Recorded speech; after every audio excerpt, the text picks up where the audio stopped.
Assalamualaikum warahmatullahi wabarakatuh. Sampurasun. Tepang deui dina video pangajaran bahasa Sunda dina raraga pembelajaran jarak jauh Ramat Loka Bahasa Sunda. Nah, kanggo dinten ayeuna video anu baris ku urang pedar nyaeta ngeunaan pupujian. Nah, sateu acan urang medar pupujian, priyogi ka uninga ku hidep ngeunaan kompetensi dasar. Kompetensi dasar nu kahiji mengidentifikasi bentuk, struktur dan isi, fungsi sosial, serta aspek kebahasaan teks pupujian.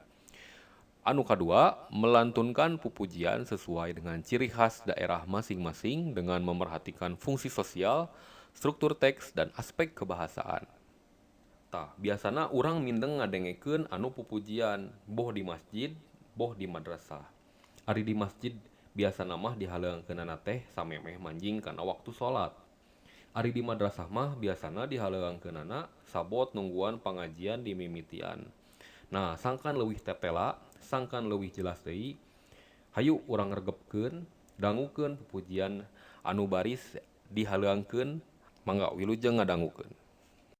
Hayu geura saradia mengpengker hirup di dunia amal keur sampereun teh di akhir moal sulaya geuning maot ngadodohok borosok di poho-poho datang na teu merenya ho ngageretak daya tempo daya berang daya peting daya raja daya kuring di mana aja gesumping teu meunang tempo anaking goreng nyawa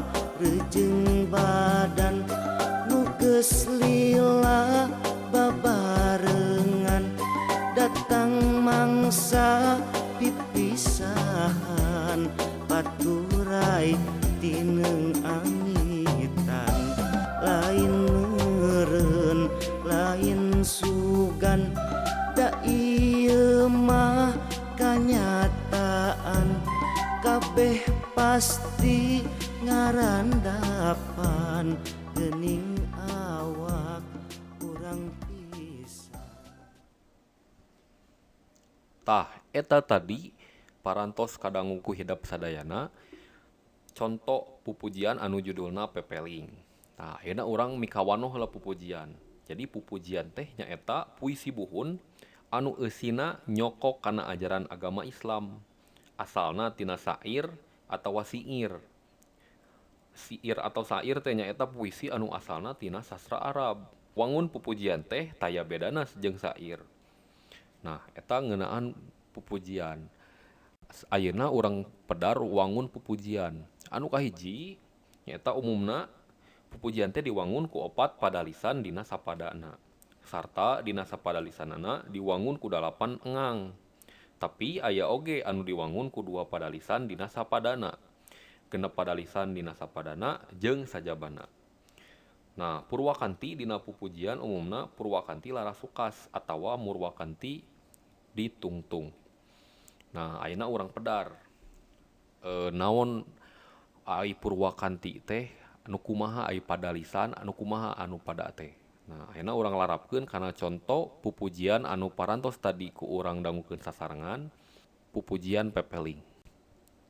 Tah, taya beurang taya peuting, taya raja taya kuring, di mana ajal gesumping teu meunang tempo anaking. Nah, ieu mangrupikeun pada nya sapada atau satu bait ya. Nah, dinu satu bait atanapi dina sapada tadi aya. Nah, itu sapada nya. Tah, dinu sapada teh aya opat padalisan. Nu disebut padalisan teh baris nya. Tah, di dieu aya opat baris. Opat baris atanapi opat padalisan dina sapada. Nah, salajengna anu disebut purwakanti nyaeta tungtung vokal dina unggal pada lisan. Ieu sarua tungtuna ing kabeh. ya. Tapi anu diperhatikeun nyaeta vokalna ya. Kaleresan ieu sarua kabeh ing ing ing ing. Nah, ieu jadi nu disebut purwakanti laras wekas atau murwakanti ditungtung. Lamun dina istilah bahasa Indonesia nama rima ya, berima gitu. Nah, lajeng pupujian sok disebut oge nadom. Sumebar sacara lisan ngaliwatan pasantren jeung madrasah. Nah, tadi geus disebutkeun pupujian teh hirup di lingkungan keagamaan. Mindeng kadenge dihaleuangkeun di masjid bari ngadaguan salat berjamaah di pasantren-pasantren jeung di madrasah-madrasah. Salian ti eta oge sok kadenge di pangaosan ibu-ibu bari ngadaguan anu ceramah. Tuluy cara ngahaleuangkeunana oge atawa nganadomkeunana oge henteu kabeh sarua. Pupujian anu sarua saperti pepeling upamana henteu kabeh sarua cara ngahaleuangkeunana di unggal wewengkon. Contoh pupujian pepeling anu mimiti eta teu sarua di unggal wewengkon ya, jadi beda-beda ya. Gitu.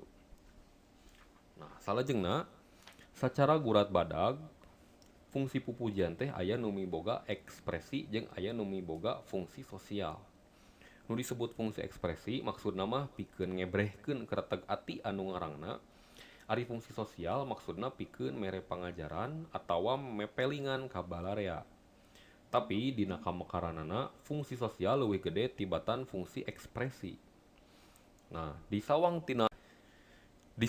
tina eusina pupujian teh bisa dipasing-pasing jadi sababaraha golongan. Di antarana anu kahiji eusina teh ngeunaan muji ka Gusti Allah. Ya, atanapi nu kadua sholawat ka Kanjeng Nabi.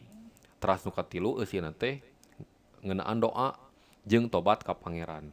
Anu katilu eusina pepeling. Kirang langkung nu pepeling mah siga tadi eusina nya ngeunaan nasihat gitu. Anu terakhir kalima ngeunaan ajaran agama, misalna eusina ngeunaan tata cara wudu nya, terus cara salat sapertos kitu. Tah mung sakitu video kanggo dinten ayeuna, bilih aya patarosan mangga tiasa diserat di kolom komentar. Teras engke urang pedar deui buka sesi tanya jawab dina sesi Google Meet. Tong hilap di subscribe anu teu acan subscribe ya, teras di like videona upami resep, pami aya masukan saran mangga tiasa diserat di kolom komentar. Hatur nuhun, mudah-mudahan urang tiasa tepang deui dina video salajengna. Wassalamualaikum warahmatullahi wabarakatuh.